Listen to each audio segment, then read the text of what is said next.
কেমন আছিস ভাইয়া? হ্যাঁ ভালো আছি বল। তুই কেমন আছস? তোর কথা অনেক মনে পড়তেছে।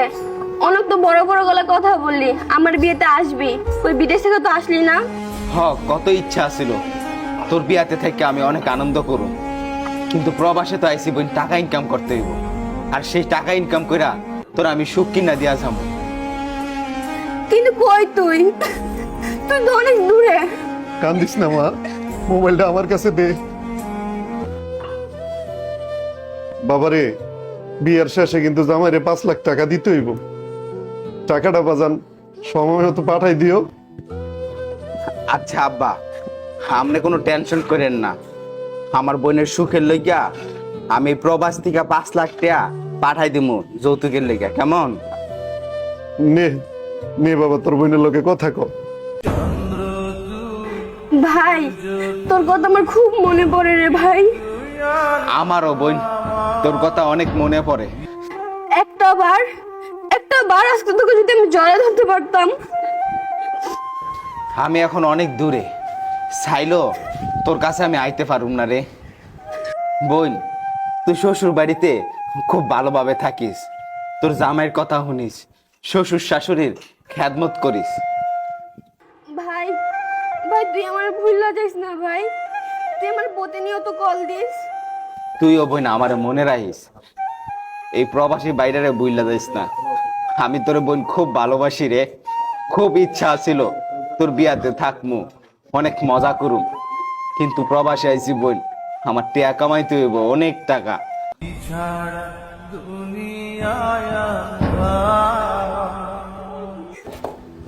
এই বেড়া, কলে কথা না কয়ে কাজ কর।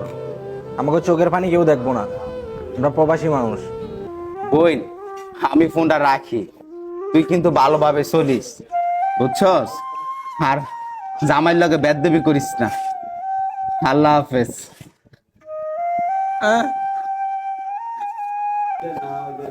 বন্ধু, অনেক ইচ্ছা ছিল রে বোনটার বিয়ার যামু, বোনটারে বিয়া দিমু নিজে দাঁড়ায় থাকা। অনেক টাকা কামাইতেছস, তো কামা। যখন টাকা হইব তখন বাংলাদেশে যাইস, তখন বোনের একটা সারপ্রাইজ দিস। এখন কথা না কইয়া এখন আগে কাজ করি, পরে কত কইস। আয় দোস্ত। এভাবে সকল প্রবাসীদের জীবন সুখের থাকার সত্ত্বেও দুঃখে ভরা জলে ভেসে যায়। তবুও তারা দিন শেষে পরিবারের মুখে হাসি ফুটানোর জন্য সকল পরিশ্রম করে। ভাবি আর কাইন্দেন না, ফোন রাখেন। আর বিয়াই, আপনাকে গাই গরুটা আমার বাইরে দিয়ে দিয়েন। বোন যা, আয় তোকে বিদায় করে দিই। আরে বসো। শ্বশুর আব্বা শোনেন, 1 সপ্তাহের ভিতরে 5 লাখ টাকা দিবেন। যৌতুকের টাকাটা যেন আমি পাই টু পাই, তা নাহলে কিন্তু আপনার মাই আপনার বাসায় পাঠাই দিব। আর ভাইয়া গাই গরুটা? গাই গরু তো দিবই, কালকের ভিতরে গাই গরু পাঠাই দিবেন। আর যদি যৌতুকের টাকা না দেন, আমি কিন্তু আপনার মায়ের আপনার বাসায় পাঠাই দিব। হ বাবা, সবই দিমু, যা যা কইছি সবই দিমু। আমার ছেলে কইছে টাকা ঠিক মতো পাঠাই দিব, সময় মতো পাঠাই দিব বাবা, চিন্তা করো না, সবই দিমু বাবা। চলো চলো।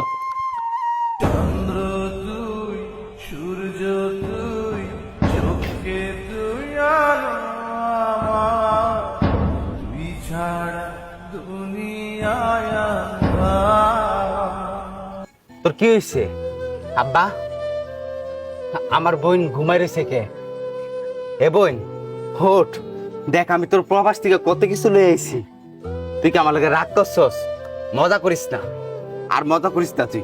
ওর তো আব্বা, আমার বোন কথা কয় না কে? কি হয়েছে? আমরা সবাই চুপ চুপ করে রয়েছেন কেন? হাকি, হে বোন ওঠ একবার দেখ, আমি তোর লগে কত কিছু আনছি বিদেশ থেকে। এরকম অনেক প্রবাসী ভাই আছে যাদের আপন মানুষ মারা যাওয়ার সত্ত্বেও বাংলাদেশে এসে দেখতে পারে না। হে মহান রব্বুল আলামিন, তুমি তোমার রহমান নামের উসিলায় প্রবাসী ভাইদেরকে হেফাজতে রেখো, আমিন।